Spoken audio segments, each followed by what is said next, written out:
Naga Chaitanya, Sai Pallavi hero హీరోయిన్లుగా చందు మొండేటి తెరకెక్కించిన చిత్రం తండేల్. శ్రీకాకుళంలోని మత్స్యకారుల జీవితంలో జరిగిన యథార్థ సంఘటనల ఆధారంగా రూపొందించామని ఈ మూవీ ఫిబ్రవరి 7న రిలీజ్ కానుంది. ఈ సందర్భంగా ప్రీ రిలీజ్ ఈవెంట్ ను హైదరాబాద్ లో ఘనంగా నిర్వహించారు. అయితే ఈ ఈవెంట్ కు అల్లు అర్జున్ చీఫ్ గెస్ట్ గా వస్తారంటూ చిత్ర బృందం మొదట ప్రకటించింది. చివరి నిమిషంలో బన్నీ ఈ కార్యక్రమానికి హాజరు కాలేదు. అల్లు అర్జున్ వస్తారని ఎంతో ఆశగా ఎదురు చూసిన అభిమానులు నిరాశ చెందారు. ఇక తండేల్ ప్రీ రిలీజ్ ఈవెంట్ కి అల్లు అర్జున్ వస్తారని మూవీ టీం ప్రచారం చేసింది. గీతా ఆర్ట్స్ నుంచి వస్తున్న సినిమా కాబట్టి బన్నీ ఎంట్రీ గురించి ఎవరూ షాక్ అవ్వలేదు.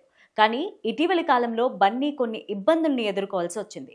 ఈ నేపథ్యంలో తండేల్ సినిమా వేడుకలో బన్నీ పాల్గొంటారని చెప్పడంతో బన్నీ ఈవెంట్లో ఏం మాట్లాడతారా అని అభిమానులు ఎంతో వెయిట్ చేశారు. తీరా బన్నీ ఈవెంట్ కు హాజరు కాకపోవడంతో బన్నీ అభిమానులు తీవ్ర నిరాశకు గురయ్యారు. బన్నీ ఈవెంట్ కు హాజరు కాకపోవడం పైన తన తండ్రి అల్లు అరవింద్ క్లారిటీ ఇచ్చారు. అయితే ఇటీవలే అల్లు అర్జున్ విదేశాలకు వెళ్లొచ్చారని, గ్యాస్ సంబంధిత సమస్యతో ఇబ్బంది పడుతున్నారని, అందుకే రాలేకపోయారని చెప్పారు. అల్లు అర్జున్ స్థానంలో దర్శకుడు సందీప్ రెడ్డి వంగ హాజరయ్యారు. అయితే బన్నీ ఈవెంట్ కు ఆరోగ్యం బాగాలేక రాలేదా లేక మరేమైనా కారణాలు ఉన్నాయా అంటూ చర్చ జరుగుతోంది.